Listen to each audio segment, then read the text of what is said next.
The Oh dear, crystal your dress. champagne flute It's all fractured in right. his Are you hand. okay? I'm A fine. hairline crack. Let's get out of here. Then Good another. idea. Then a spider web of Please, brakes don't go. spreading across the I have to. glass It's like important. ice forming on a When will winter you lake. return? I will. I Grayson promise. Blackwell didn't notice. We have to His leave. eyes were locked across Now. the I ballroom know. floor of Follow the me. Kennedy Center, where Where are we 600 going? of Away Washington's from here. elite had gathered for the annual Congressional Military Gala. Orchestra music swelled. Chandeliers cast dancing light across marble and silk and diamonds worth more than most Americans earned in a lifetime. None of it registered. He saw only one thing. Senator Hadrian Cortez stood in the center of the dance floor holding Vivian's gloved hand. The senator raised it slowly to his lips. Deliberate, theatrical, every eye in the ballroom watching. The kiss lasted 4 seconds. An eternity. Blood seeped between Grayson's fingers where broken glass had cut his palm. It mixed with champagne dripping onto white marble. He didn't feel the pain. He felt only the tightness in his jaw from clenching hard enough to crack teeth. Felt only the thunder of his heartbeat drowning out the orchestra. Felt only rage. And beneath the rage, something worse. Something he'd spent 5 months pretending didn't exist. Terror. The terror of losing something he'd told himself he didn't want. Across the ballroom, Vivian's eyes found his. Wide, startled, conflicted. Senator Cortez smiled. Grayson's world shattered like the glass in his hand. Vivian Sterling sat in what remained of her family's Boston townhouse and calculated exactly how much pride cost. $4.8 million, as it turned out. That was the number on the final sheet of the stack of legal documents spread across the dining room table, the mahogany table where she'd eaten Sunday dinners as a child, where her mother had taught her to use the correct fork for each course, where her father, Senator William Sterling, had once held court with visiting congressmen and foreign ambassadors. Now the table was covered in debt collection notices, court summons, and bankruptcy filings. Vivian's younger sister Lily sat across from her. 17 years old, MIT, acceptance letter in her hands, full scholarship, 4 years of tuition, room, and board. Her future secured, except it wasn't. I can defer, Lily said quietly. Her voice carried the careful control of someone trying very hard not to cry. Work for a year, maybe 2, help with the… No. Vivian's voice was flat, final. Belle, we're losing the house. Mom's medical bills from before she passed are still… I said no. Outside, rain lashed against the windows. March in Boston, gray and cold and miserable. The heating had been turned off 3 weeks ago.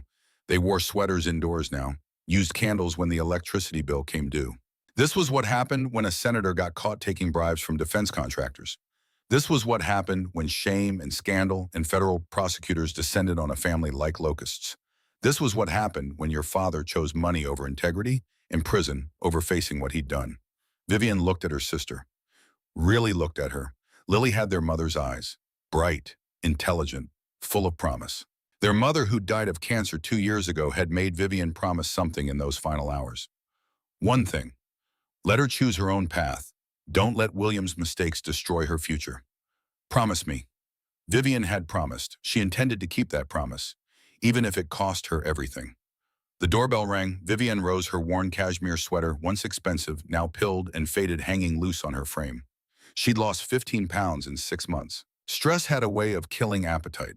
The man at the door wore a suit that cost more than the Sterling family's remaining bank balance. Gray hair, sharp eyes. The look of someone who dealt in problems and solutions. Miss Sterling, I'm Robert Chen from Hartwell & Associates. The law firm her mother's best friend had recommended. The one that dealt in what they called strategic alliances. What everyone else called arranged marriages for the desperate. Please, Vivian said. Come in. They sat in the front parlor. Lily disappeared upstairs. The lawyer opened his briefcase with the crisp efficiency of a man who did this often. I'll be direct, Miss Sterling. Your situation is untenable. The debt is substantial. Your father's legal fees alone have consumed what remained of your family's liquid assets. The house will be seized within 75 days. Your sister's education fund was tied up in accounts that were frozen during the investigation. I'm aware of all of this, Vivian said. Her voice stayed level. She'd learned control from her mother. How to sit with your back straight and your hands folded and your face composed even when your world was ending. I represent a rather unique service, Chen continued. We match individuals in financial distress with those seeking mutually beneficial arrangements. Marriage, to be specific. You're a matchmaker for the desperate. I prefer facilitator of strategic alliances. But yes, essentially. And what does this cost? Nothing if the arrangement is successful. We take a percentage of the financial settlement, 5%. Vivian did the math instantly. 5% of 4.8 million, $240,000. Who are these men, she asked, the ones seeking strategic alliances? Successful individuals who need a wife for professional or social reasons, but prefer the clarity of a contractual arrangement. No emotional complications, no romantic expectations, clean, simple, mutually beneficial. Clean, simple, like selling yourself was either of those things. I have a potential match, Chen said. He pulled a folder from his briefcase. Brigadier General Grayson Blackwell, age 32, from a distinguished military family. Significant family wealth and a rather pressing problem. He slid a photograph across the table. The man in the photo wore a dress uniform. Medals gleamed across his chest. Dark hair with touches of gray at the temples. Sharp jawline, cold blue eyes that seemed to look through the camera rather than at it. Handsome in the way glaciers were beautiful, magnificent, and utterly unforgiving. The Pentagon has implemented a new policy, Chen explained. Senior officers being considered for promotion to major ranks must demonstrate family stability. General Blackwell has 90 days to marry, or he'll be reassigned to administrative duties. For a man like him, that would be career suicide. So he needs a wife.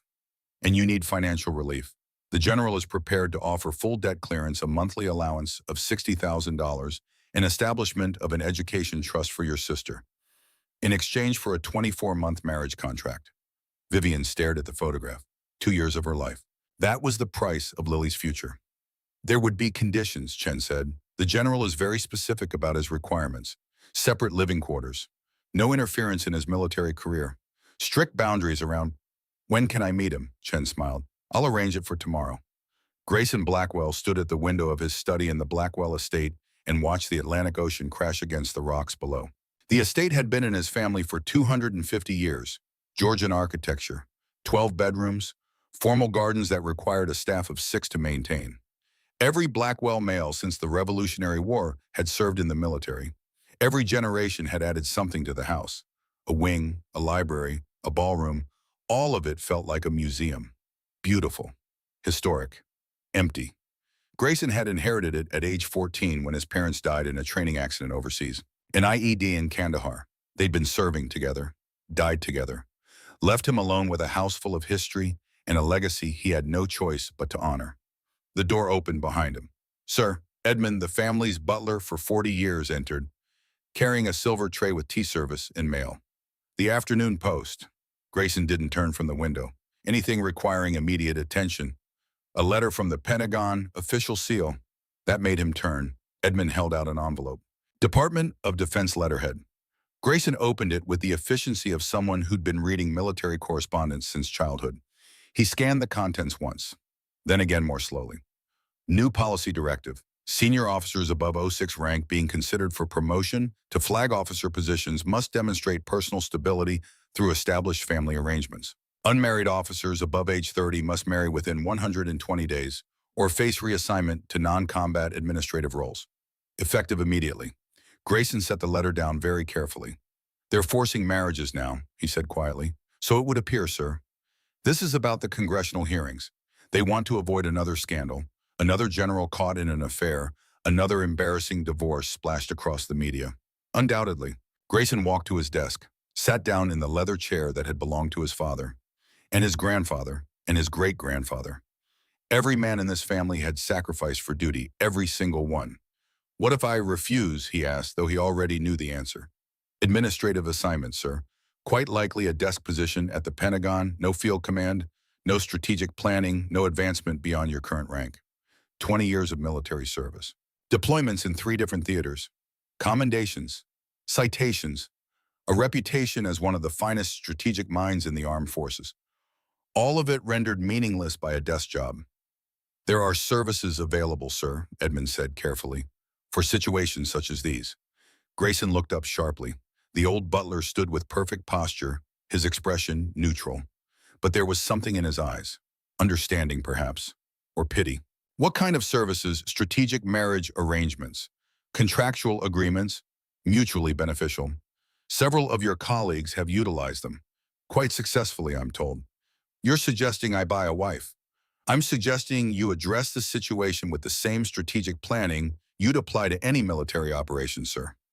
Grayson leaned back in his chair. Marriage, he'd never seriously considered it, not after what he'd seen. His parents, who'd loved each other, deeply killed because they chose duty over safety. His commanding officer destroyed when his wife left him during a deployment. His fellow officers ground down by the impossible balance between service and family. Emotion was a liability. Love was a vulnerability. Both were things Grayson Blackwell could not afford. But a contract, a clear agreement with defined terms and boundaries, that was something he understood. Arrange a meeting, he said finally. Find someone suitable, someone who understands this is a business arrangement, someone intelligent enough to handle the social requirements without expecting anything beyond what's outlined in the contract. Very good, sir. I'll contact Hartwell and Associates immediately. They're quite discreet. Edmund moved toward the door, then paused. Sir, if I may, your father once told me that the hardest battles are the ones we fight with ourselves, against what we believe we should want versus what we actually need. And what did you tell him? That sometimes the greatest act of courage is admitting we need something at all. Edmund left. Grayson sat alone in his study, surrounded by military histories and strategic texts and the weight of 250 years of family legacy. He picked up the Pentagon letter again. 120 days. He'd fought and won battles in less time. This would be no different. The Boston Public Library was neutral ground, neither his territory nor hers. Somewhere public enough to be safe, private enough to be discreet. Vivian arrived 10 minutes early. Force of habit. Her mother had taught her that punctuality was power. The one who arrives first controls the space. She wore her best suit, navy blue, tailored. From before the scandal, when she'd worked at the State Department and needed to look the part, it was slightly loose now. But it was clean and professional and gave her the armor she needed. She'd chosen a table in the Bates Hall. Vaulted ceilings, long rows of reading tables, the kind of grandeur that reminded you that knowledge and civilization mattered. She needed that reminder today. At precisely 3 o'clock, a man entered the hall. Vivian recognized him immediately from the photograph. But photos lied. They captured appearance but missed presence. Grayson Blackwell moved like someone who'd spent his entire life knowing exactly where his body was in space. Military bearing, controlled, every step deliberate. He wore a charcoal suit that probably cost more than her car used to be worth. Perfectly tailored. Conservative. The kind of suit that said power without needing to shout about it. He was taller than she'd expected. 6'2", maybe 6'3", broad shoulders, the kind of build that came from actual physical training, not gym vanity. But it was his face that stopped her. Sharp, angular, a jaw that looked like it had been cut from granite, eyes the color of Arctic ice, and completely, utterly closed. This was a man who'd learned to show nothing, feel nothing, want nothing. He spotted her, approached with the same measured steps. Miss Sterling. His voice was deeper than she'd expected, controlled, each word precisely placed. General Blackwell. Grayson, please. We're considering a contract, not a military operation. Aren't we? She asked. Considering a military operation, I mean. Something flickered in those cold eyes. Surprise, maybe, or approval.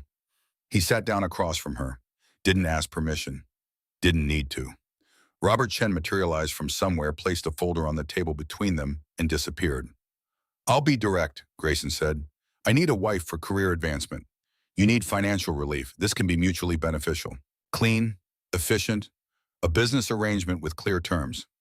How romantic, Vivian said. Romance isn't the objective. Clearly. She opened the folder. Inside was a contract, 12 pages, single-spaced, legal language dense enough to require a translator. But Vivian had worked in government. She knew how to read contracts. She read this one, carefully, slowly. Grayson sat in silence, watching her, patient. She'd give him that he didn't rush. 25 minutes passed. When she finished, she looked up. This is very thorough. I'm a thorough person. I can see that. 15 rules. Separate living quarters in different wings of your estate. No interference in your military career. Mandatory attendance at 4 social functions per month. No public scandals. No romantic or sexual relationships outside the marriage. Financial support of $60,000 per month, plus full clearance of my family's debt and establishment of an education trust for my sister. Duration of 24 months followed by quiet divorce with no contest. That's correct. It's very transactional. That's the point. Vivian set the contract down. Rule 2, she said, No interference in your military career unless consultation is specifically requested. I'd like to modify that. Grayson's eyebrows rose fractionally, the first real expression she'd seen. How and change it to no interference in military affairs unless consultation is requested. Remove the word specifically, it's redundant, and add a clause that I may offer unsolicited policy analysis on matters that intersect with my area of expertise, which is international relations and foreign policy. I have a master's degree from Georgetown. I spent 3 years at the State Department before my father's scandal made me unemployable. Grayson studied her, really studied her. For the first time, she felt like he was seeing her rather than assessing a contract term. You want to be useful, he said. I want to not be decorative furniture. Fair enough. He pulled a pen from his jacket, drew a line through Rule 2, wrote in her modification in precise handwriting. Anything else? Rule 8, appropriate public behavior. Define parameters, appropriate according to whose standards? The standards of Washington society. Washington society's standards shift based on who's setting them. Be specific. They spent the next 30 minutes refining contract language. Vivian found 3 more ambiguities, 2 potential legal loopholes, 1 clause that could be interpreted in ways that disadvantaged her. Grayson fixed them all. When they finished, he leaned back in his chair. You're more thorough than my Pentagon lawyers. I'm signing away 2 years of my life. I'll be thorough. We'll do well together, Miss Sterling. It's a business arrangement, General. Well isn't the goal. Survival is. He almost smiled. Almost. When can you be ready? For what? The wedding. We need to move quickly. I have less than 90 days. Allowing for background checks and legal processing, I'd prefer to marry within 2 weeks. 2 weeks. 14 days until she became Mrs. Grayson Blackwell. Until she moved into his estate. Until he started living the life built on rules and contracts and careful distance. I can be ready, she said. Grayson pulled out another pen, signed the contract, slid it across the table. Vivian stared at her name typed at the bottom. The space for her signature. This was it, the moment of choice. She thought of Lily, of MIT, of her mother's dying wish. She signed. Their hands met briefly as he took the contract back. His fingers were warm, calloused, the hands of someone who did more than sit at a desk. I'll have my attorney file the necessary paperwork, Grayson said. We'll marry at City Hall in Boston, 2 weeks from today, 3 o'clock. Keep it simple. Just witnesses. How romantic, she said again. This time he definitely almost smiled. The wedding took place on a gray Tuesday afternoon in March. Boston City Hall, 3rd floor. A clerk's office that smelled like old paper and floor wax. Vivian wore a navy suit, the same one from the library, her only good option. She'd sold everything else to pay bills. Grayson wore his dress uniform, stars on his shoulders, medals on his chest, the full weight of military tradition. They both looked like they were attending a funeral. Edmund stood as Grayson's witness, silent, dignified. His eyes sad in a way that made Vivian wonder what he'd seen in his 40 years of service to the Blackwell family. Lily stood as Vivian's witness, 17 years old and trying not to cry, trying to be brave for her older sister who was sacrificing everything. The clerk was efficient, bored. He'd done this 100 times. Do you, Grayson Andrew Blackwell, take this woman to be your lawfully wedded wife? I do. Flat, emotionless, a status report. Do you, Vivian Marie Sterling, take this man to be your lawfully wedded husband? Vivian's throat closed. She looked at Grayson, at those cold blue eyes that revealed nothing. This was her choice, her decision, her salvation and her cage. I do. Her voice didn't shake. Small victory. By the power vested in me by the Commonwealth of Massachusetts, I now pronounce you husband and wife. You may kiss the bride. Awkward pause. They both leaned in, met in the middle. A brief press of lips, perfunctory, the minimum required. Grayson's lips were warm. That surprised her. She'd expected ice. The clerk had them sign the marriage certificate. Vivian watched her name transform. Sterling to Blackwell, identity traded for security. Congratulations, the clerk said with all the enthusiasm of someone announcing a weather forecast. Grayson shook Edmund's hand. Vivian hugged Lily, who whispered against her shoulder. You didn't have to do this. Yes, I did. I love you. I love you too. Now go ace your finals and get ready for MIT. They separated. Grayson turned to Vivian. Edmund will drive you to the estate. I have a briefing at 1400 hours. I'll be home by 1830. Home. As if she had any idea what that meant anymore. Of course, she said. He nodded. Left. Vivian stood in the clerk's office, legally married, completely alone. Edmund appeared at her elbow. Mrs. Blackwell, he said gently. Shall we, Mrs. Blackwell? That was her now. She followed him to a black Mercedes, slid into the back seat, watched Boston disappear as they drove south. The Blackwell estate sat on the coast of Cape Cod, 90 minutes from the city. Edmund made polite conversation. Vivian gave polite responses. Neither of them meant any of it. When they arrived, she understood why Grayson had called it an estate rather than a house. Georgian architecture, white columns, black shutters.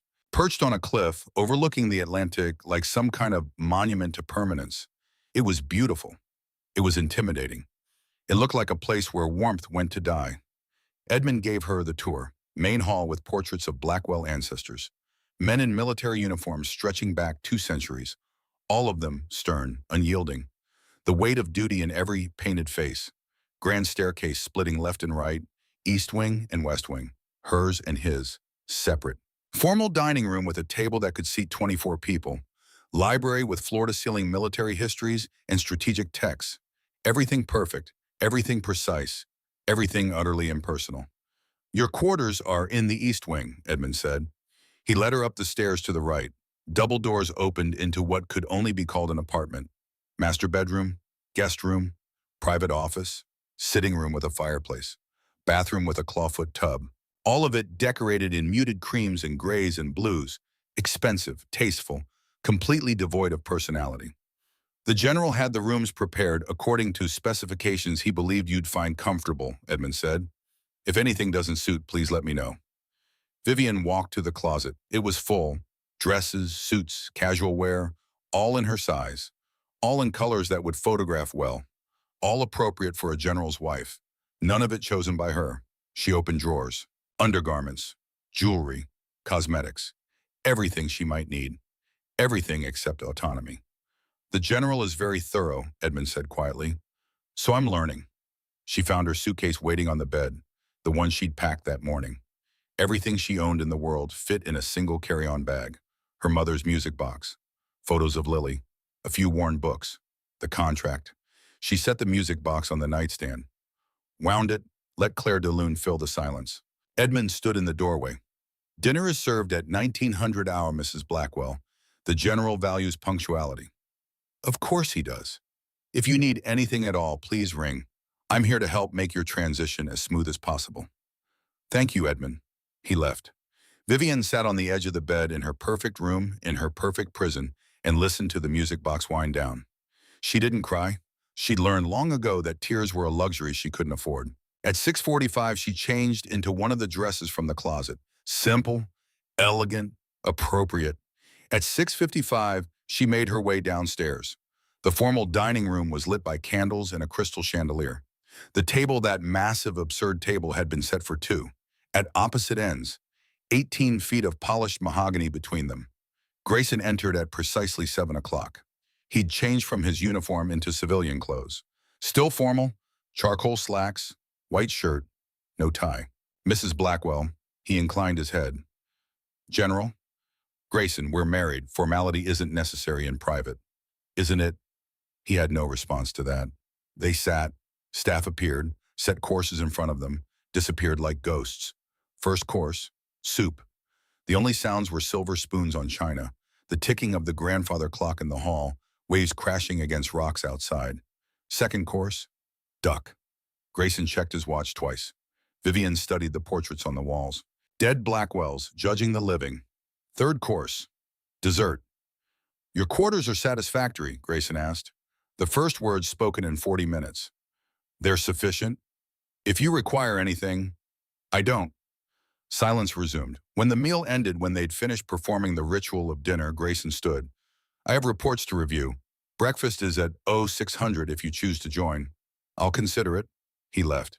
Vivian sat alone at the vast table surrounded by empty chairs and dead ancestors, and the reality of 729 days remaining on her contract. She went back to her room, changed into pajamas that someone else had chosen, lay in a bed that smelled like fresh linen and nothing else. On her nightstand, she found an envelope. Inside, a handwritten note in precise script. Rule 16A: either party may terminate this arrangement at any time if personal happiness is threatened. Neither party should be imprisoned by circumstance. GB Vivian held the note for a long time. Was it kindness, an escape clause, or insurance for him, or mercy for her? Across the house in the West Wing, a light was visible under Grayson's study door. He was awake too. Working. Always working. She set the note beside the music box. 2 years. 728 days now. She could survive anything for 728 days. Couldn't she? The routine established itself with military precision. 5:30 in the morning, Vivian woke to the sound of Grayson running. She'd watch from her window as he pounded 8 miles along the beach, rain or shine, moving like someone running from something he couldn't name. By 6:30, he'd be showered and having breakfast. Alone. Black coffee, oatmeal, Pentagon briefing papers. By 7, he'd be gone. Vivian would have her own breakfast 30 minutes later.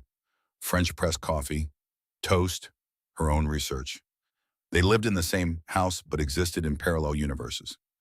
Days followed identical patterns. Grayson at the Pentagon or military installations, strategy meetings, command duties, the weight of defending a nation. Vivian at the estate, exploring grounds that felt like a museum. Reading in the library. Video calls with Lily, who was thriving at MIT now, working on policy papers that no one would ever publish because her name was toxic. At 6:30 exactly, Grayson would return. She'd hear his car, his footsteps, the sound of him changing clothes in the West Wing. At 7, they'd have dinner, 18 feet apart. Week 1, 0 words exchanged beyond good evening and good night. Week 2, weather commentary. Quite cold today. Yes, quite. Week 3, schedule coordination. I'll be traveling Tuesday. Noted. Week 4, household matters. The heat in the library seems inadequate. I'll have maintenance address it. Never feelings, never personal matters, never anything that might crack the ice. But small things shifted. Week 2, Vivian came down to breakfast to find the coffee pot already made. French roast. Her preference. Not the black coffee Grayson drank. Week 3, she left a book in the library, a military history she'd been reading. The next day, she found a bookmark with a note in Grayson's handwriting. Chapter 7 has flawed premise. See Hart's counter-argument on page 247. Week 4, she left a response note. Hart assumes unlimited resources. Chapter 7 works with constraints. Week 5, a 30-second conversation at dinner about the book. Week 6, Grayson poured wine for her before pouring his own. Week 7, Sunday afternoon. Vivian was reading in the library when Grayson entered for a book. He stopped, saw her curled in what was clearly his reading chair by the fire. "That's a good chair," he said. She looked up. "It is. Want it back?" "No, carry on." He took a book from a different shelf. Left. But something in the air had changed. Week 8, they both smiled at the same moment when Edmund dropped a serving spoon with a tremendous crash. The smile lasted maybe 2 seconds, but it happened. Week 9, Vivian discovered Grayson's personal library section. Books he'd clearly read dozens of times, margin notes in his precise handwriting. Sun Tzu's Art of War. Victory without battle is supreme skill. Clausewitz, force is last resort of strategy, not first. Viktor Frankl's Man's Search for Meaning. Between stimulus and response, there is a space, and that space is our power to choose. Well, next to that in smaller writing. But what if you were never taught how to choose, only how to react? Vivian stood in the library for a long time holding that book. Understanding dawning. He wasn't cold, he was caged. By duty, by expectations, by his own armor. Week 10 changed everything. Grayson came to dinner carrying Pentagon briefing folders, set them beside his plate, started reading while he ate. A rule violation. Vivian watched him for 10 minutes. Then Sudan, his head snapped up. "How did you? You left the briefing folder on the hall console yesterday. You're losing operational security, General." Surprise flickered across his face. Real emotion. Brief but there. "And," he asked, "and the proposed response is militarily sound, but politically suicidal." He set down his fork. Actually set it down. Gave her his full attention for the first time in 10 weeks. Explain. She did. 20 minutes on Sudanese political factions, regional alliance structures, economic pressure points, historical precedent, alternative approaches that use policy instead of force.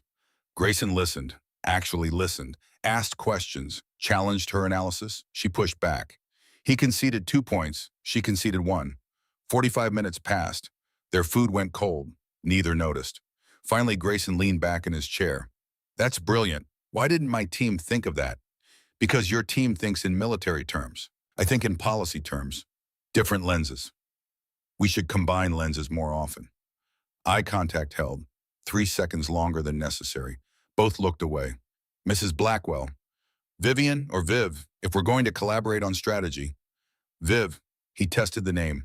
Tomorrow night, there's a situation in the Taiwan Strait. If you're interested, I could use your perspective. Share the intelligence, I'll review it. Good night, Viv.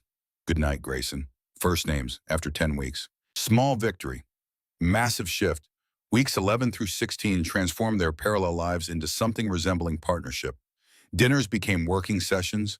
Grayson brought 2 briefing folders, one for him, one for her. They debated strategy, foreign policy, the ethics of intervention. The table shrank. Week 11, 15 feet apart. Week 12, 10 feet. Week 14, 6 feet. Week 16, adjacent seats, across from each other. Close enough to pass documents without standing. Neither acknowledged the migration. Week 14 brought their first real laugh. They were debating cyber warfare ethics. Voices raised. Passionate. Engaged. You can't justify, Vivian started. It's no different than Grace encountered. It's entirely different. The sound of breaking china interrupted them. They both looked up to see a young staff member frozen in horror, shattered teacup at her feet. I'm so sorry, sir. I'll clean. But Grayson was laughing, actually laughing. A real, genuine sound that transformed his face. Vivian joined him. The staff member looked between them, confused but relieved. When the laughter faded, their eyes met. Something had fundamentally changed. Week 15, reaching for the same document. Hands brushed. Electric. Both froze. Grayson, sorry. Viv, it's fine. Neither fine. Both hyper-aware now. Week 16, personal conversation breakthrough. Discussion about military ethics led to family. Grayson asked, why did your father do it? The corruption. He was a decorated senator. Vivian tensed. Long pause. Then, he didn't start corrupt. Started desperate. Defense contractor, threatened to pull out of Massachusetts. 4,000 jobs at risk. He took their money to fast-track the approval. Thought he was saving families. Good intentions. Bad judgment. Exactly what I'm afraid of inheriting. Grayson set down his wineglass.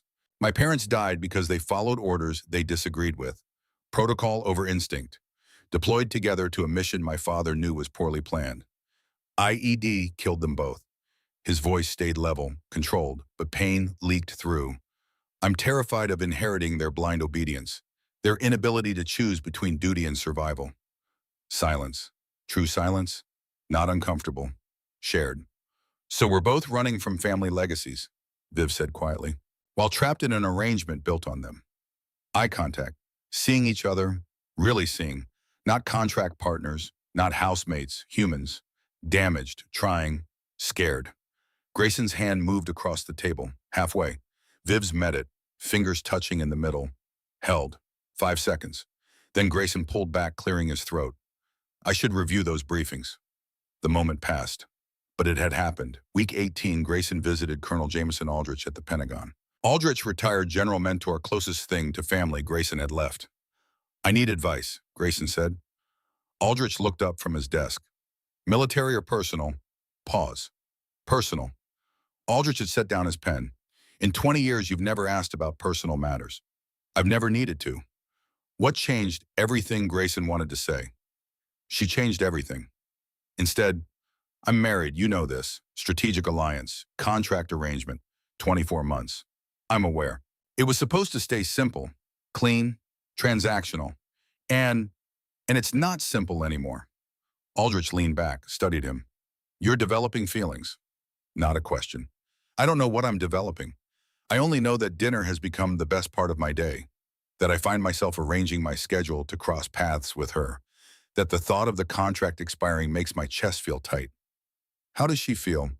I have no idea. We don't discuss feelings. We discuss Sudan and Taiwan and military ethics. Sounds like avoidance. Sounds like safety. Aldrich poured 2 glasses of scotch, handed one to Grayson. Your parents loved each other, died together. You saw that as weakness, emotion as liability. So you built walls. Walls keep you safe. Walls keep you alone. He sipped his drink. Vivian is dismantling your walls just by existing. Question is, Will you let her, or will you destroy what you have to maintain control? Grayson had no answer. The contract expires in 18 months, Aldrich continued. If she leaves, then you'll have no legal hold, no recourse, just loss. You need to decide, let her go with grace or fight for her with truth. I don't know how to fight for someone, only against them. Then learn, or lose the only person who's ever broken through. Grayson left the Pentagon at dusk, drove home along the coast. The Blackwell estate appeared on the cliff, lights in the windows now, warm, lived in, because she was there. In the east wing, Vivian stood at her window, watching the ocean, thinking about hands touching across tables, wondering if 18 months was too long or not long enough. She didn't hear the knock until it repeated. Edmund at the door.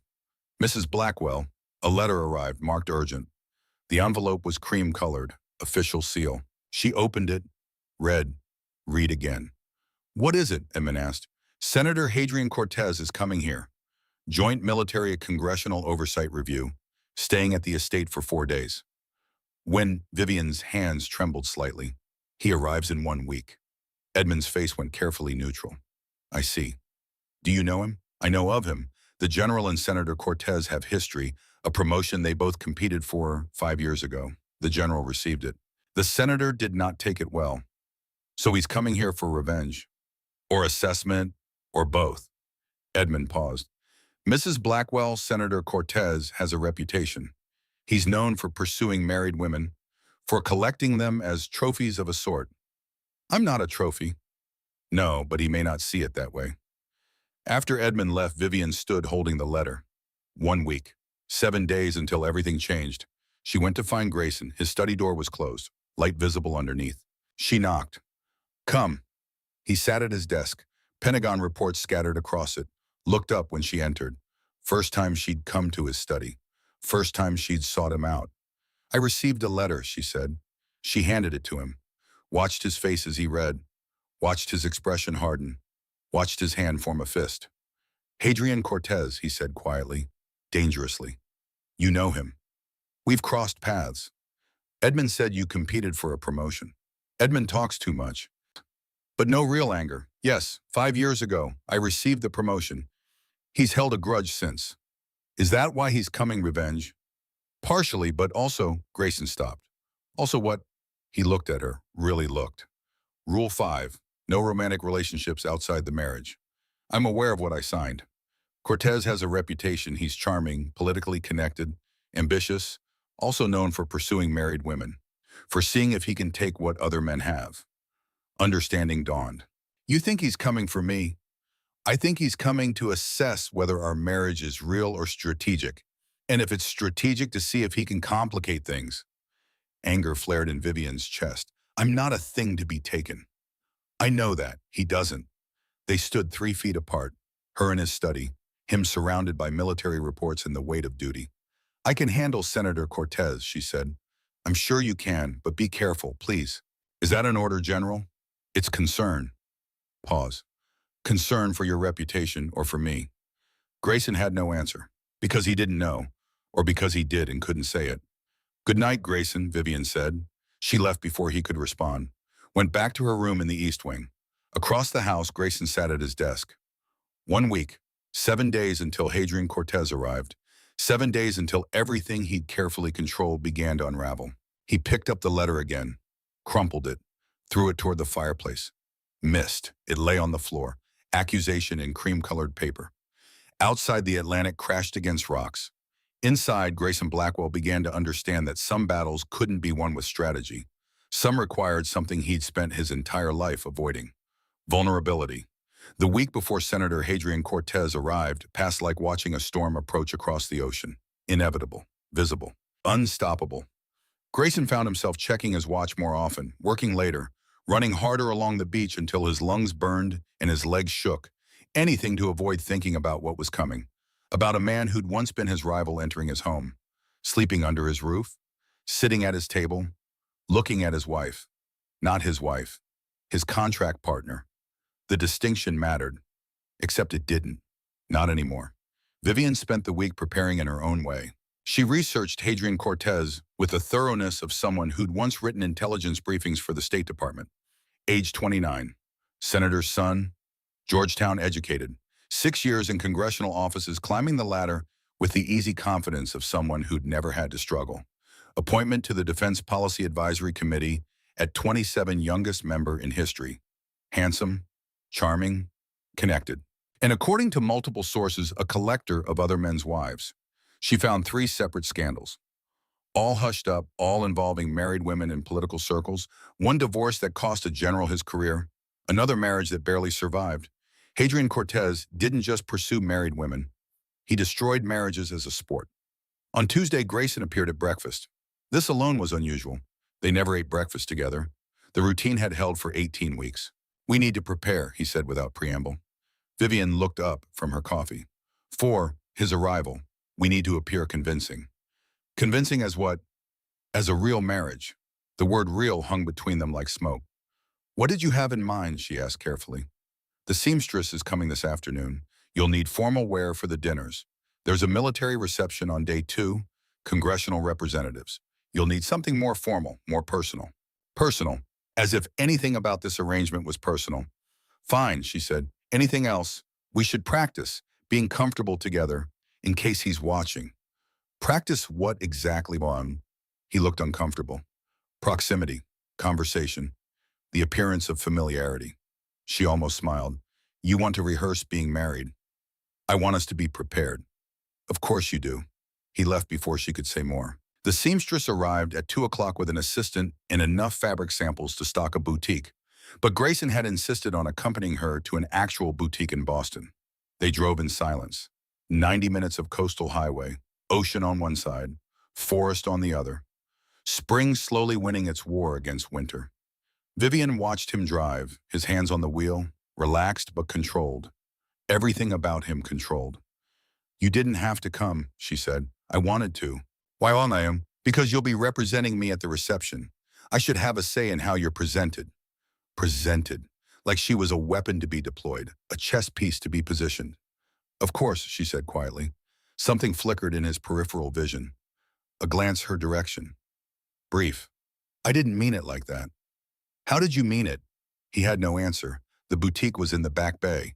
Expensive, exclusive. The kind of place where they brought you champagne while you shopped. The owner recognized Grayson immediately. "General Blackwell, what an honor, and this must be Mrs. Blackwell." The wedding was so quiet we had no idea. The woman Marguerite, her nameplate read, clasped Vivian's hands. "We need formal wear," Grayson said. "For a military reception, something appropriate but distinctive." "Of course, I have several pieces that would be perfect." She led them to a private fitting room. Brought dress after dress, navy, charcoal, burgundy, all beautiful, all appropriate, all boring. Then she brought an emerald gown, silk, floor length, the color of deep forest or ocean depths, sophisticated, elegant, with a neckline that hinted at beauty without revealing it. "Try this one," Marguerite said.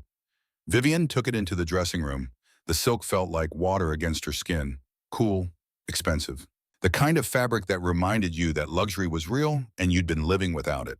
She looked at herself in the mirror. The woman looking back was familiar but strange. For the scandal, she'd worn dresses like this to State Department functions, had moved through embassies and political dinners with confidence. That woman had disappeared 6 months ago, but maybe she'd just been waiting. Vivian stepped out. Grayson had been sitting in a chair checking his phone. He looked up, just stood there, phone forgotten in his hand. Stared. Marguerite smiled knowingly. "Your husband has excellent taste, Mrs. Blackwell." Vivian turned to Grayson. "What do you think?" He couldn't seem to form words. His throat worked. Expression shifted through several emotions before settling on careful control. Finally, "That one." "You're sure?" "I'm sure." His voice had gone rough. Something in his eyes had changed. Heated. Hungry. Gone in a flash, but she'd seen it. Marguerite packed the dress with care. Added shoes. A clutch. Everything Vivian would need. In the car, silence resumed. But different now. Charged. Grayson's hands gripped the wheel tighter than necessary. Vivian caught him glancing at her. Quick looks. Like he couldn't help himself. "It's just a dress," she said. "I know." "Then why are you looking at me like that?" "Like what?" "Like I'm something other than your contractual obligation."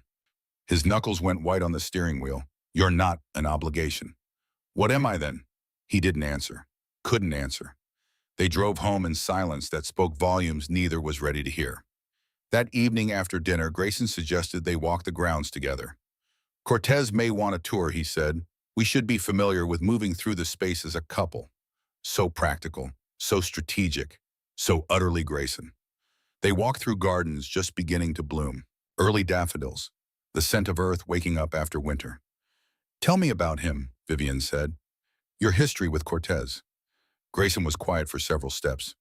We were both being considered for the same strategic planning position 5 years ago. He had political connections. I had field experience. The promotion board chose me. And he took it personally. He takes everything personally. Hadrian Cortez doesn't lose gracefully. What should I expect? Charm, he'll be charming. Complimentary, he'll make you feel seen in ways I don't. The admission cost him something. Vivian stopped walking. Grayson, it's true I'm not good at this. At making people feel valued, I strategize. I execute. I don't connect. That's not entirely true. He looked at her. Isn't it?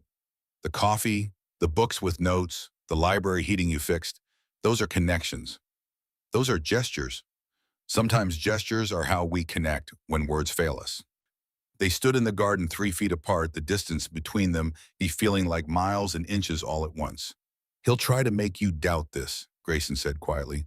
Doubt us. He'll offer alternatives, freedom, career opportunities, things I can't give you. Why are you telling me this? Because I need you to be prepared. And because he stopped. Because what? Because I don't want to lose by default. If you leave, I want it to be because you chose to. Not because he manipulated you into thinking you had no other option. It was the closest thing to vulnerability she'd heard from him. I won't be manipulated, she said, by him or anyone else. I know, but his expression said he wasn't sure. They walked back to the house as the sun set over the Atlantic. Neither noticed Edmund watching from an upstairs window. The old butler smiled. Things were changing. Finally, Friday arrived with rain and the senator's black Mercedes. Vivian watched from an upstairs window as the car pulled up the circular drive. A man stepped out. Senator Hadrian Cortez looked exactly like his photographs. 29. Perfectly tailored suit, Italian probably custom. Dark hair styled with just enough casualness to look effortless. The kind of face that belonged on campaign posters. Handsome in the way politicians were handsome. Practiced. Performed. He smiled at the house like he already owned it. Grayson met him at the door. Vivian watched them shake hands, saw the extra second held, the competitive grip. Two men establishing dominance before a word was spoken. She descended the stairs. Both men looked up. Hadrian's expression shifted. Surprise, interest, calculation, all in the space of a heartbeat. Mrs. Blackwell, he said, climbing the steps to meet her. Hadrian Cortez, I've heard so much about you.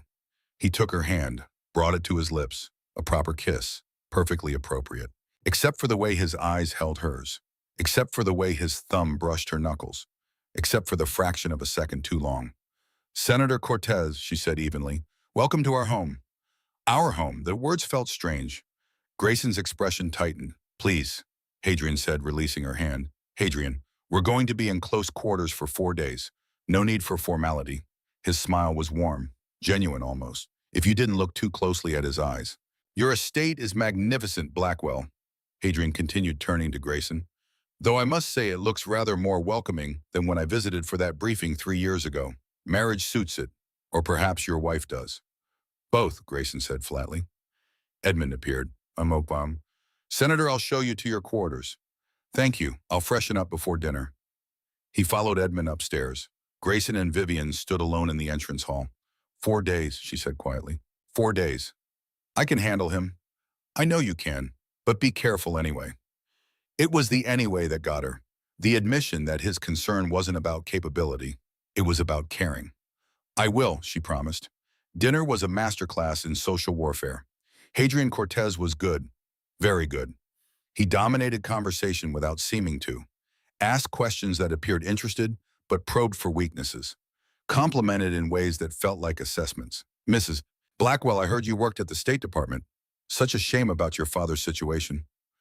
Though I suppose that's how you and the general connected through mutual need rather than romance. Subtle, poisoned. My husband and I connected through mutual respect. Vivian said smoothly, a quality that seems increasingly rare in Washington. Point to her. Of course, Hadrian smiled, though I notice you live in separate wings of the house. The staff mentioned it. Quite the arrangement for newlyweds. My work requires early mornings, Grayson said, his voice cold. Vivian keeps different hours. We're considerate of each other's schedules.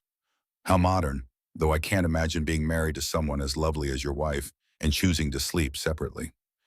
Heavy silence. Vivian placed her hand over Grayson's on the table.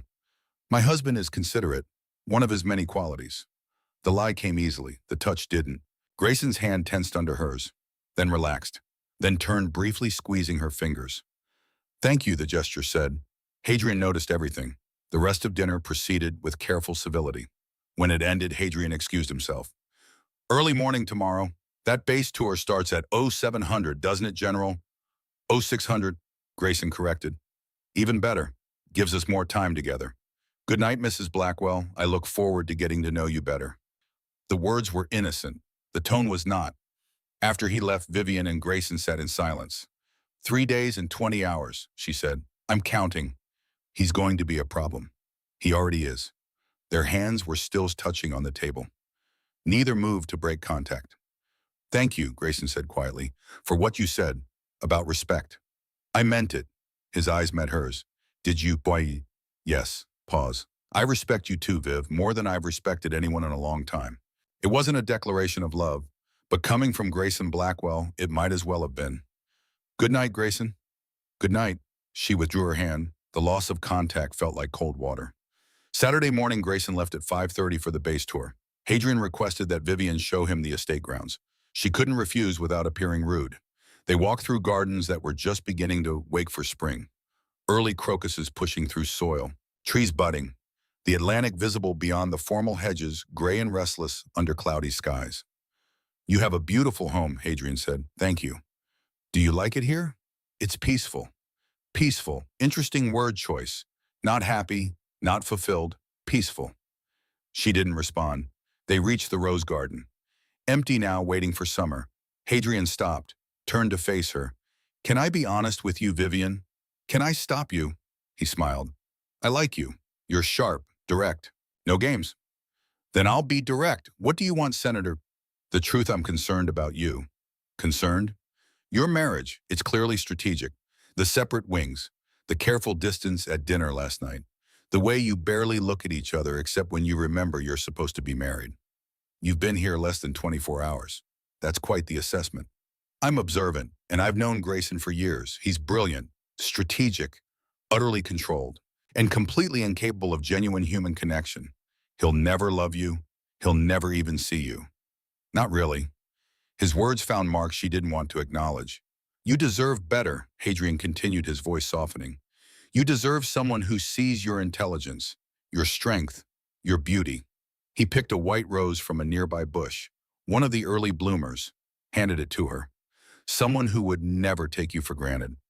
Vivian held the rose. Behind them, unseen, Grayson stood at his study window. He'd returned early from the base tour, wanted to check on her. Make sure Hadrian wasn't.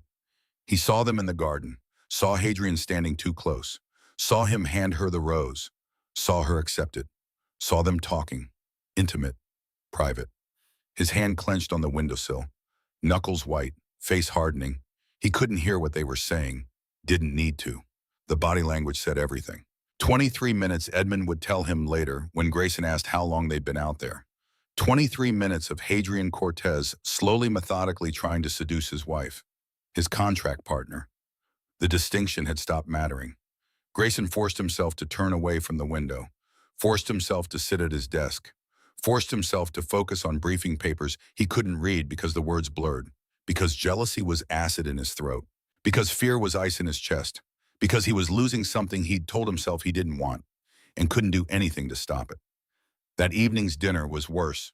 Hadrian seated himself at Grayson's right, the position of honor, of intimacy, called Vivian Viv instead of Mrs. Blackwell, referenced inside jokes from their garden conversation, made her laugh, actually laugh. Grayson's wineglass stem creaked under his grip.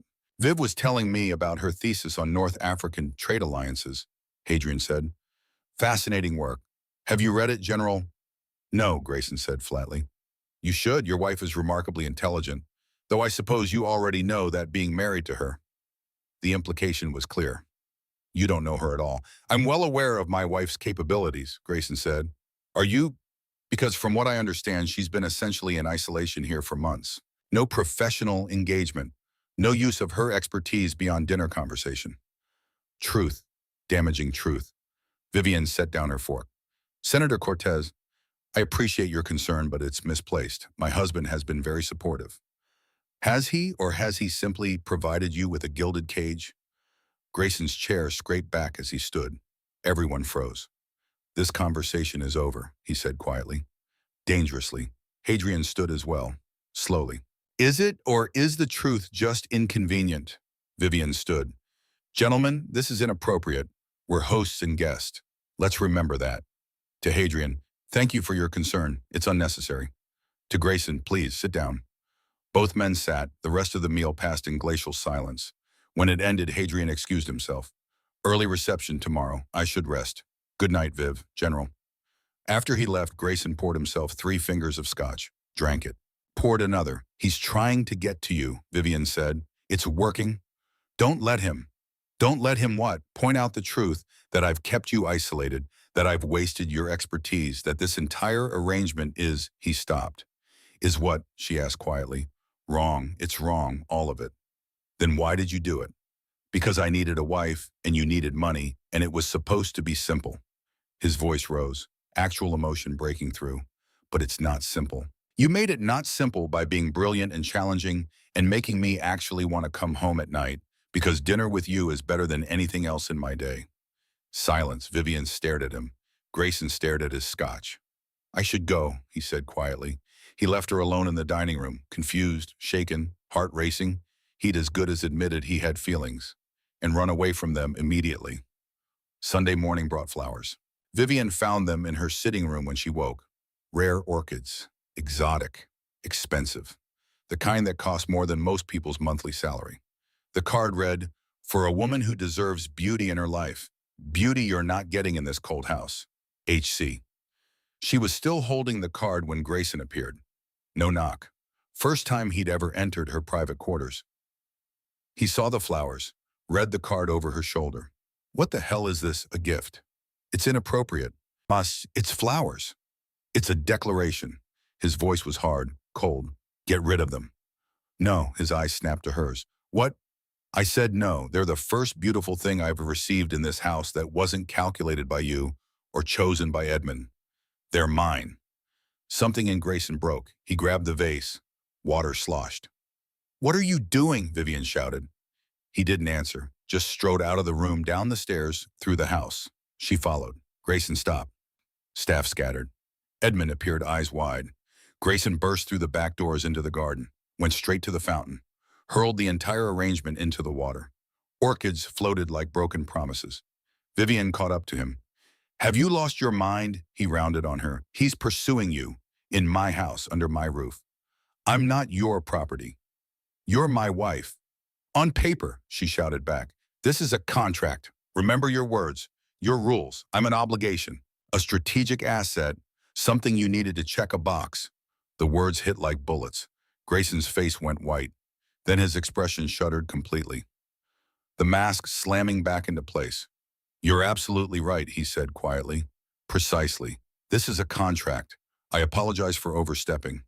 He walked away, left her standing by the fountain surrounded by drowning flowers and staff pretending not to have witnessed everything. Vivian stood there for a long time, until Edmund appeared with a blanket. Come inside, Mrs. Blackwell. You'll catch cold. She let him lead her in. That evening, a black velvet box appeared on her dinner plate. Inside, a diamond necklace. Easily $150,000 worth of diamonds. The card in Grayson's handwriting, since you claimed the orchids were your first gift here, this is more appropriate for a general's wife. Appropriate, not beautiful, not personal, appropriate. Vivian snapped the box shut, left it on the table, left the room. Grayson sat alone at the vast table and touched food in front of him, watching the door she'd walked through. The necklace sat between them. Beautiful, expensive, meaningless. He tried to buy what he couldn't earn and lost ground instead. Monday morning, Hadrian prepared to leave. His car waited in the drive. Luggage loaded, he found Vivian in the library. I wanted to say goodbye privately, he said. She set down her book. Goodbye, Senator. Hadrian, please. He sat across from her. Vivian, I meant what I said about you deserving better. I'm fine. Are you? 'Cause I've watched you this weekend. You're lonely, isolated, brilliant, and wasted. That's not your concern. I'm making it my concern. He pulled out a business card, handwritten number on the back. When you're ready to leave, and you will be call me. I'll help. No strings, just freedom.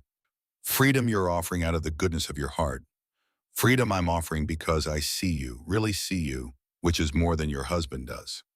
He stood, placed the card on the table between them. Think about it. You deserve a life, Vivian, not a contract. He left. The card stayed. From his study window, Grayson watched Hadrian's car drive away, saw him pause to look back at the house, saw him smile. The smile of a man who'd accomplished something. Grayson's hand formed a fist. He'd spent the weekend watching another man slowly, methodically seduce his wife. And he'd done nothing, because what could he do? She was right. This was a contract. He had no claim beyond paper. No right to jealousy, no grounds for possession, no hold except the one that would expire in 16 months. His phone rang. Colonel Aldrich. Nathaniel, free for lunch this week. I have some matters to discuss. Tomorrow, noon. Pentagon Officers Club. See you then. Tuesday, Grayson sat across from Aldrich at a corner table. The older man studied him with eyes that had seen 3 wars and countless men break. You look terrible. Thank you, sir. The Cortez visit didn't go well. It went exactly as he planned, which was to demonstrate that my marriage is strategic, to offer my wife an alternative, to prove I'm incapable of genuine human connection. Aldrich sipped his coffee. And is he right about which part in any of it? Grayson was quiet for a long time. Then the marriage started strategic. Contract, rules, clean boundaries. But somewhere in the last 5 months, it stopped being strategy. What is it now? I don't know. I only know that watching him with her made me want to break things. That the thought of her leaving makes my chest tight. That I stand at my window every morning at 6:15 because that's when she walks on the beach. That I buy coffee I hate because she likes it. That I can't sleep until I hear her door close because then I know she's safe. That sounds like love, son. I don't know how to love. I only know duty, protocol, control. Then you need to learn, quickly, because you're losing her. I've already lost her. She's right, this is a contract. It expires. She'll leave. Find someone who actually knows how to... He stopped. To what? To want someone without destroying it with control. To need someone without making it a mission. To love someone without... His voice broke. He covered it with a drink of water. Aldrich waited. When Grayson spoke again, his voice was steadier. There's a gala in 3 weeks, Congressional Military Appreciation. Cortez will be there. He'll make his move then. Public, calculated, and I'll have to watch. Unless you make your move first. How she thinks I see her as an obligation. She's not wrong. Then prove her wrong. Stop thinking strategically and start thinking emotionally. Stop controlling and start risking. Stop being General Blackwell and start being Grayson. I don't know how. Yes, you do. You've just spent 32 years refusing to acknowledge it. Your parents loved each other, died together. You saw it as weakness. But maybe it was the greatest strength they ever showed, choosing each other despite the risk. They left me alone. They gave you an example. One you've been running from ever since. Aldrich stood, placed a hand on Grayson's shoulder. 3 weeks until the gala. Use them. Talk to her. Really talk. Not about Sudan or Taiwan. About feelings, about what this has become. About what you want. What if she says no? Then you let her go with grace. But at least you'll know you tried. After Aldrich left, Grayson sat alone. 3 weeks. 21 days to figure out how to be human. How to be vulnerable. How to risk everything on a woman who had every reason to say no. He pulled out his phone, typed a message to the boutique in Boston. Deleted it, typed again. This time hit send. Need to order formal wear for Congressional Gala. For myself and Mrs. Blackwell. We'll bring her for fitting Thursday afternoon. Please arrange private appointment. If he was going to risk everything, he was going to do it properly. Starting with making sure she had a dress that made her feel the way she looked in that emerald gown. Like herself, like the woman he was terrified of losing. Like the woman he might actually love. The 3 weeks before the Congressional Military Appreciation Gala passed with the strange intensity of time running out. Grayson found himself doing things that made no strategic sense, leaving books on Vivian's chair. Military histories she'd mentioned wanting to read with notes in the margins, not corrections, conversations. Ensuring her favorite French roast was always brewed. Replacing the heating system in the library after she'd mentioned it being cold. Not through Edmund, personally. Standing there while contractors worked as if his presence would make it warm faster. Small gestures that said what he couldn't. I see you, I notice, I care. Vivian had noticed the changes. The coffee that appeared, the books with his handwriting, the library that suddenly stayed warm. She found herself watching for him, listening for his footsteps, timing her walks on the beach to coincide with his return from the Pentagon. They were circling each other, getting closer, neither willing to close the final distance. On Thursday of the first week, Grayson appeared at breakfast again. I have an appointment in Boston this afternoon. I'd like you to come. You saw, for what? The gala. We need appropriate attire. I have dresses.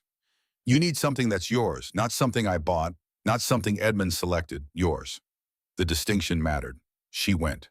The boutique was the same one from before. Marguerite greeted them like old friends. General Blackwell, Mrs. Blackwell, how wonderful to see you again. That emerald gown was absolutely stunning on you. I trust it served its purpose. Vivian thought of the dress hanging unworn in her closet, of the weekend with Hadrian Cortez, of orchids and fountains and diamond necklaces rejected. It was beautiful, she said diplomatically. We need something for the congressional gala, Grayson said. Something special. Marguerite's eyes gleamed. I have just the thing. Recent acquisition from Paris. Arrived last week. She disappeared into the back. Returned carrying a gown that made Vivian's breath catch. Deep sapphire blue. Almost the color of midnight ocean. Silk and subtle beading that caught light like stars on water. Elegant, sophisticated, the kind of dress that didn't announce itself but commanded attention anyway. Try it, Marguerite urged. In the dressing room, Vivian slipped into silk that felt like moonlight. The dress fit perfectly, molded to her body in ways that were elegant rather than provocative. Made her look powerful, beautiful. Herself, she stepped out. Grayson had been reviewing something on his phone. He looked up. The phone slipped from his hand, clattered on marble floor. He didn't notice, just stared. Viv, he breathed, not Mrs. Blackwell, not even Vivian. Viv, like intimacy, like possession, like prayer. Is it appropriate? She asked. It's extraordinary. The word was different this time, more personal, more true. Marguerite beamed. I'll wrap it immediately. While she was gone, Grayson retrieved his phone. Didn't look at it. You should wear that diamond necklace, he said quietly. The one I gave you. I left it on the table. I know. I put it in your jewelry box. It belongs with you. Grayson, I'm not trying to buy you Viv. I don't know what I'm trying to do. Everything I do lately makes no sense. What do you mean? He looked at her, really looked. I mean that I bought you a necklace worth more than most people's houses and you left it on the table. Because what you actually wanted was a flower. One flower, from a man who sees you. His throat worked. And I can't be that man because I don't know how. I only know how to control and strategize and maintain distance. But the distance is killing me. Before she could respond, Marguerite returned. The moment shattered. They drove home in silence that felt like screaming. This here. Week 2 brought subtle shifts. Grayson started having breakfast in the morning room instead of his study. Not with Vivian, but 20 minutes before she came down instead of an hour. So that when she arrived, the coffee was fresh. The newspaper was folded to the international section she preferred. His empty plate was still there, evidence that he'd been present, evidence that he was trying. Dinners evolved too, still strategy sessions, still policy debates, but personal questions slipped in.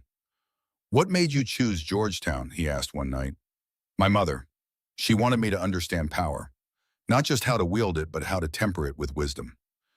Did you understand power and temper it with wisdom? She smiled. I'm still learning. So am I. Another night. Why the military? She asked. Family expectation. But also, he paused. After my parents died, I needed structure. Rules. Something that made sense when nothing else did. And did it make sense? For a long time. Until recently. What changed? He looked at her across the table. 3 feet between them now, not 18. You did. The admission hung in the air. Neither knew what to do with it. Week 3 arrived with spring in full bloom. The gardens exploded with color. daffodils, tulips, early roses. Vivian spent hours outside, walking, thinking, trying to understand what was happening. She'd signed a contract. 24 months. Clear terms. No emotional complications. But emotions didn't respect contracts. Emotions grew in silence. In coffee appearing, in books with margin notes, in hands touching across dinner tables, in the way Grayson looked at her when he thought she wasn't watching. Thursday evening, 1 week before the gala, he knocked on her sitting room door. 10 o'clock. Late for him. Come in. He entered like someone invading enemy territory. Stood awkwardly. Didn't know where to put his hands. Tomorrow night, Hadrian will be at the gala. I know. He'll approach you.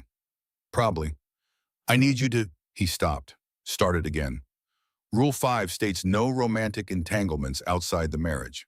I'm aware of what I signed. This isn't about the contract. Then what is it about? He paced, 3 steps to the window, 3 steps away. Your agitation. I don't want him touching you. Why not? The question landed like artillery. Grayson stopped, faced her. Because for the last 5 months, I've stood at my window every morning at 6:15 because that's when you walk on the beach. I've watched you every single morning. His voice was rough, unsteady. I buy coffee I hate because you like French roast. I replace heating systems because you mentioned being cold. I read your thesis on North African trade policy twice because I wanted to understand how you think. He moved closer. I can't focus in briefings because I'm thinking about what we'll discuss at dinner. I can't sleep until I hear your door close because then I know you're safe. Closer still. I'm terrified of tomorrow night because I don't know what I'll do if he touches you again. If he offers you freedom. If you realize that you could have more than this cold house and a man who doesn't know how to want you properly.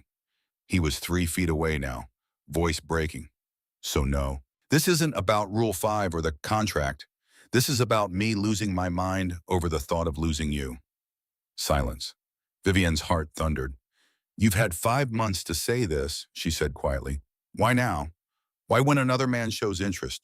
The question stopped him. That's not... Isn't it, would you be here if Hadrian never came, if no one else wanted me? Grayson had no answer, because the truth was complicated, because jealousy had clarified what he'd been avoiding. I think you should go, Vivian said. Pain flashed across his face. Viv, please just go. He left. The door closed quietly. Vivian slid down to the floor, back against the door, drew her knees to her chest, let the tears come. Because she was in love with a man who might only want her because someone else did. Because she didn't know if his feelings were real or reactive. Because tomorrow night at the gala everything would come to a head. And she had no idea what she wanted anymore. Friday arrived cold and clear. The Kennedy Center gleamed in Boston's spring evening. Red carpet, photographers, 600 of Washington's military and political elite gathering for the annual Congressional Military Appreciation Gala. Grayson and Vivian arrived separately. His idea. Military protocol, he'd said. Translation, cowardice. Distance, safety. Vivian's car pulled up first. She stepped out in a sapphire gown. Diamond necklace catching light, hair swept up. Elegant, powerful, beautiful. Cameras flashed. Mrs. Blackwell, over here.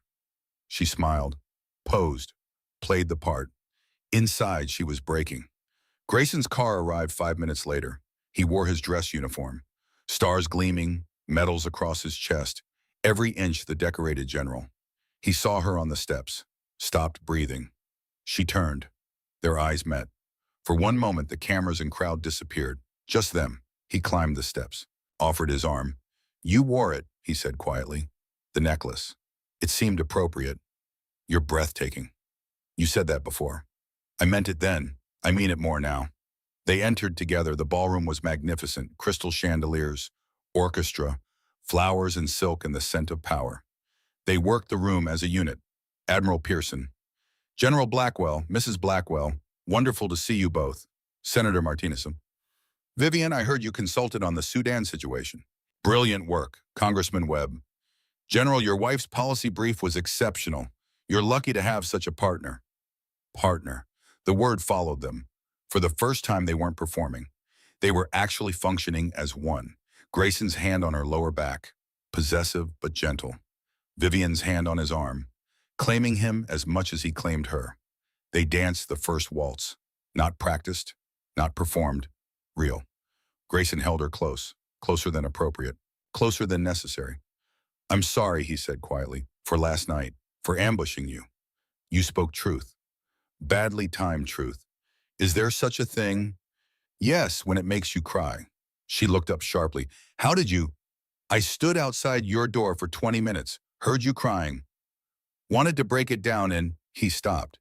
And what? And hold you. Tell you I'm an idiot. That this isn't about Cortez. That I've been falling for months and was too scared to admit it. The music swelled. They moved in perfect synchronization. Grayson, you don't have to respond. I just needed you to know before he didn't finish. Because across the ballroom, Senator Hadrian Cortez had arrived. White suit, perfect smile, moving through the crowd like he owned it. His eyes found Vivian. He smiled wider, started walking toward them. The dance ended. Hadrian materialized at Vivian's elbow. Mrs. Blackwell, radiant as ever? Grayson's expression hardened. Senator Cortez, Vivian said evenly. Hadrian, please. We're friends now, aren't we? After my lovely visit to your home. Emphasis on your, not your and the generals. Yours. May I have this dance? Hadrian asked. It wasn't really a question. In this setting with 600 people watching, refusal would cause talk. Vivian looked at Grayson. His face was stone, but his eyes said everything. Don't, please don't. One dance, she said. Hadrian led her to the floor. Grayson watched like a man watching his execution. The orchestra played a waltz. Hadrian pulled her closer than appropriate. You look stunning, he said. Though I expected the emerald gown. This is new. My husband chose it. Did he? How unlike the cold general to notice such things. Perhaps you're thawing him. Perhaps. They danced in silence for a moment. Then, Vivian, I meant what I said at the estate, about helping you. Hadrian, I've already done it.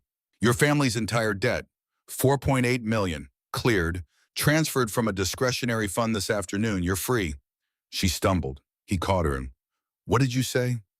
You're free. The debt that trapped you in this arrangement. Gone. You can leave any time. No financial consequences. No obligation. Why would you? Because I'm in love with you. The words dropped like bombs. And unlike your husband, I'm not afraid to say it. I see you, Vivian. Your intelligence. Your strength. Your beauty. Everything he takes for granted. The music continued. Vivian's mind raced. Free. After 5 months of obligation, she was free. Could leave. Could start over. I've arranged a position for you, Hadrian continued. State Department, Middle East Policy Advisor. Starts next month. Everything you wanted. Your career back. Your life back. I don't know what to say. Say yes. Leave with me tonight. Not to my bed. I'm not that kind of man. But leave this cold marriage. This cold man. Choose yourself for once. The song ended. Hadrian raised her hand slowly. Everyone watching. Brought her gloved knuckles to his lips. Kissed them. Held the kiss. 4 seconds. An eternity. Cameras flashed. Whispers rippled. Across the ballroom, Grayson stood frozen, wineglass in his hand, watching the woman he loved being kissed by another man. The glass cracked. Hairline fracture. Then another, blood seeped between his fingers. He didn't notice. Set the glass down carefully. Started walking. The crowd parted. General Blackwell, crossing a ballroom, had the force of a military advance. Vivian saw him coming. Oh God. His face was controlled, blank, but his eyes burned. He stopped 3 feet from them. Cortez, a word. We're in the middle of the dance floor, General. I'm aware. Step aside. Dangerous quiet. Every eye in the ballroom watching. Hadrian smiled. Careful, Blackwell. Your jealousy is showing. Ironic for a marriage of convenience. Gasps. Public. Scandalous. Calculated. What did you say? Grayson's voice dropped to lethal quiet. The entire Pentagon knows. Strategic marriage to meet promotion requirements. Very clever. Except it violates about 6 military ethics codes. Someone should investigate. More gasps. Vivian stepped between them. Grayson, not here, please. He didn't look at her. Couldn't. If he looked at her, he'd break. You want to discuss ethics, Grayson said to Hadrian. Let's discuss how you've spent months pursuing another man's wife. How you violated hospitality. How you manipulated her with false generosity. False, Hadrian's voice rose, ensuring people heard. I cleared her family's $4.8 million debt. That's very real. I'm offering her freedom from this sham. The ballroom erupted in whispers. Vivian's face went white. You what? She whispered. I freed you, darling. From obligation. From him. Grayson's hands clenched, but his voice stayed deadly calm. Buying someone's freedom isn't love, it's acquisition. You see her as territory to conquer because I have her and you don't.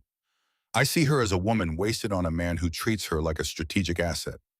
You don't know anything about our marriage. I know she lives in a separate wing. I know you schedule her like a briefing. I know she's lonely in a house full of rooms and a marriage full of rules. Truth. Public truth.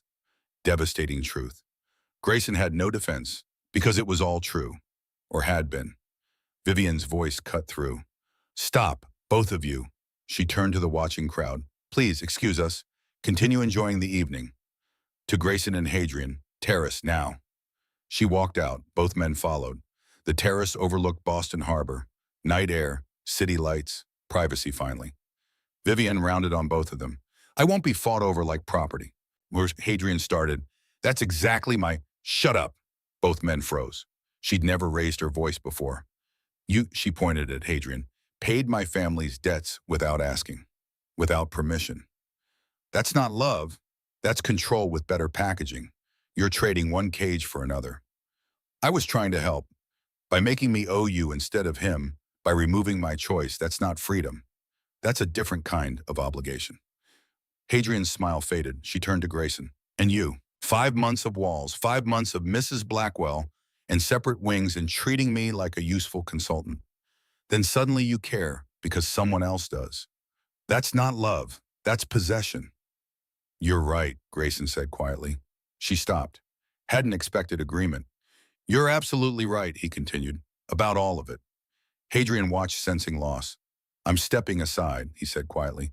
You're right, Vivian. I overstepped. I'm sorry. Wishy, to Grayson, she deserves better than both of us, but maybe you can become better. I can't. He left. Grayson and Vivian alone. Silence. 30 seconds that felt like hours. Say something, she said. I'm terrified. Of what? Of this, of you, of needing someone so badly it feels like drowning. He moved closer. I've commanded soldiers, made life or death decisions, stared down enemy fire. But you, the thought of losing you, that terrifies me more than anything in my life. His voice cracked. I watched my parents die because they chose duty over safety, followed orders they knew were wrong. And I learned emotion gets you killed. Love is vulnerability. Both are things I can't afford.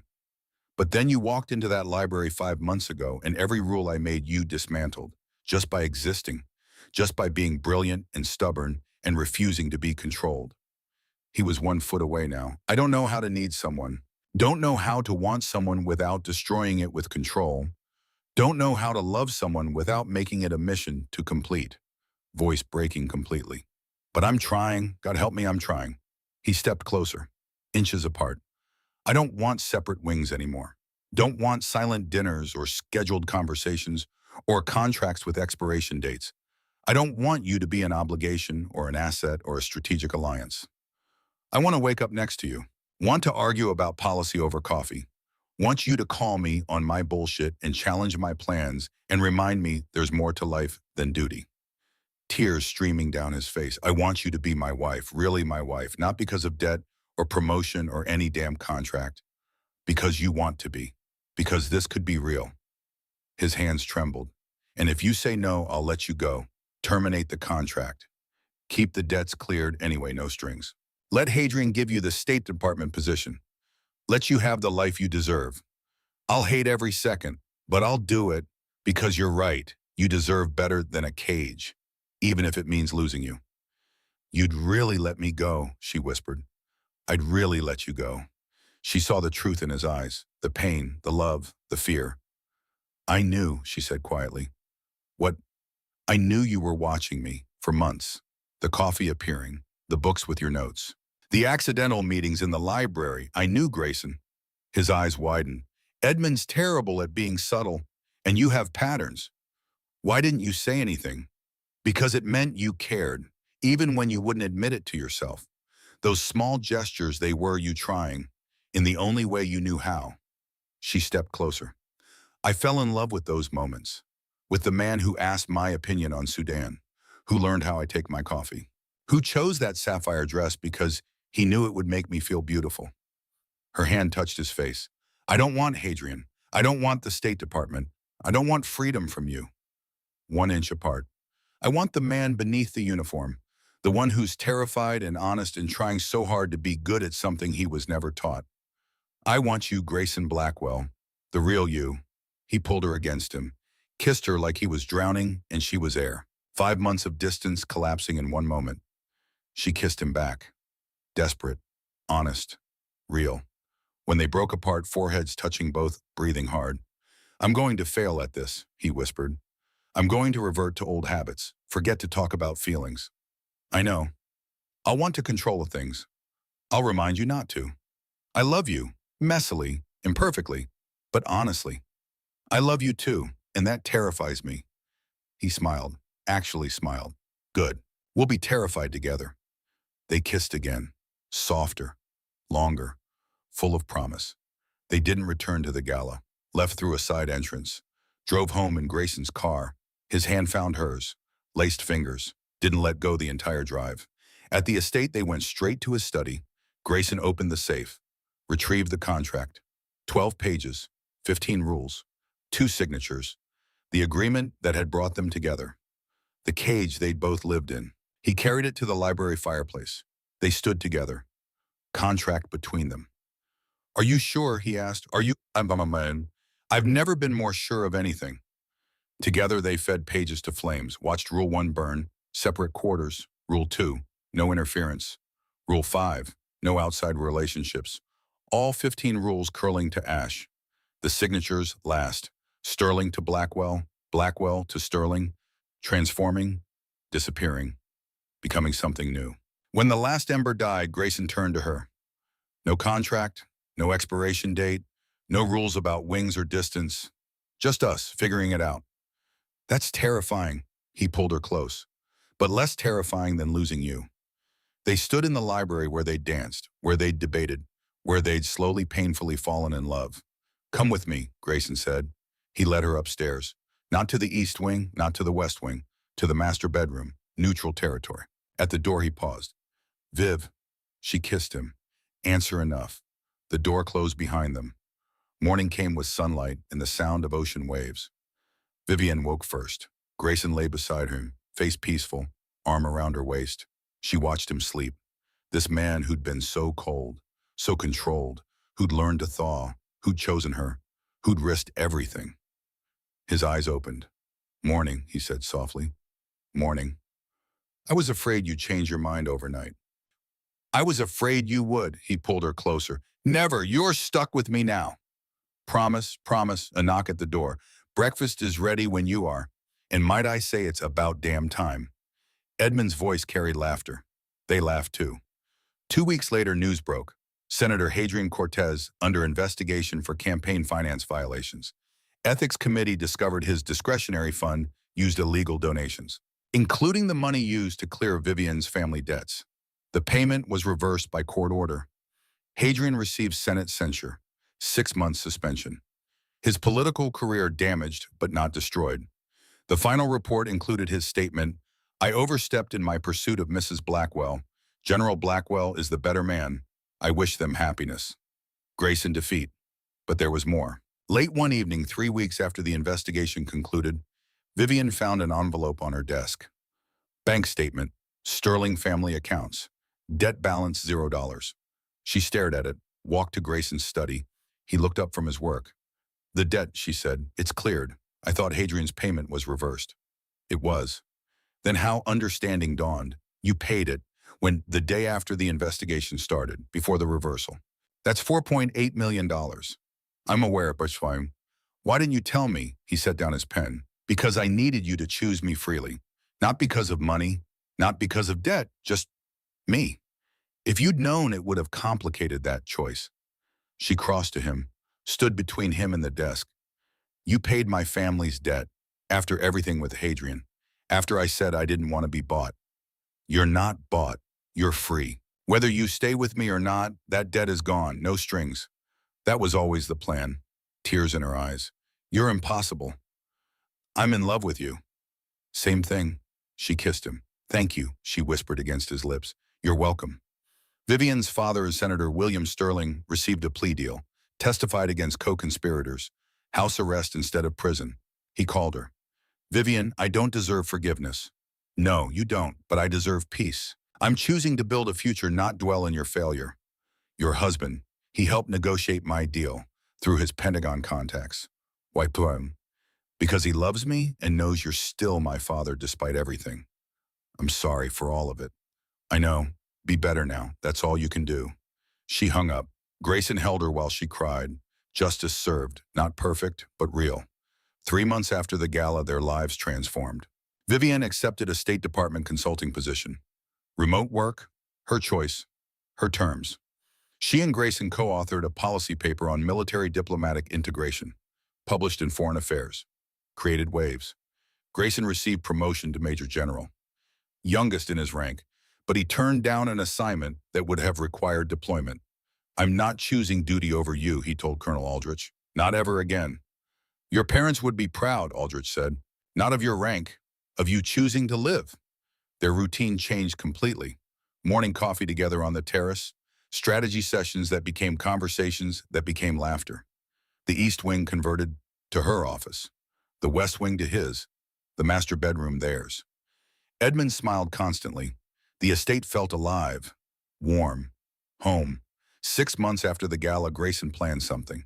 He cleared the library, brought in candles, string quartet, photos of their year together. Vivian entered shocked. What is this, a do-over? He wore his dress uniform. She wore the sapphire gown.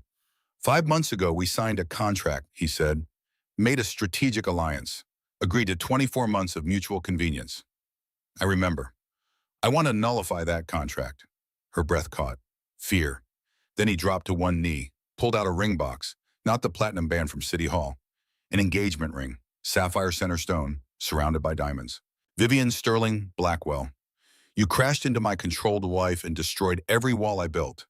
You made me feel when I was determined not to. You made me need when I'd sworn off weakness.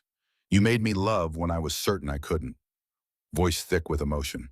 I vow to wake up every morning grateful you chose me. I vow to never take another silent dinner. I vow to argue with you about policy because your mind is the sexiest thing about you, and that's saying something.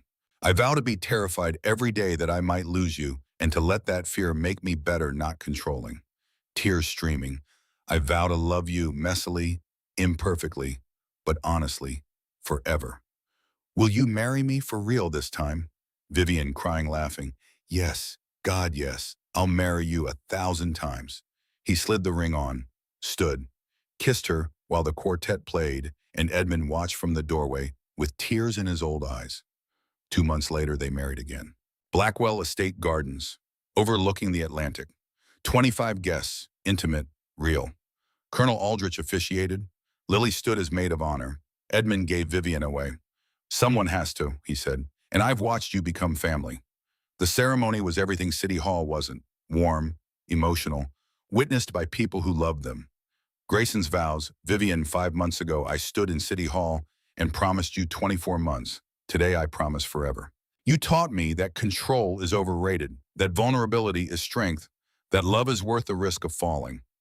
I promise to choose you every day, to listen more than I command, to hold you when words fail me, to be your partner, not your general. I love you, completely.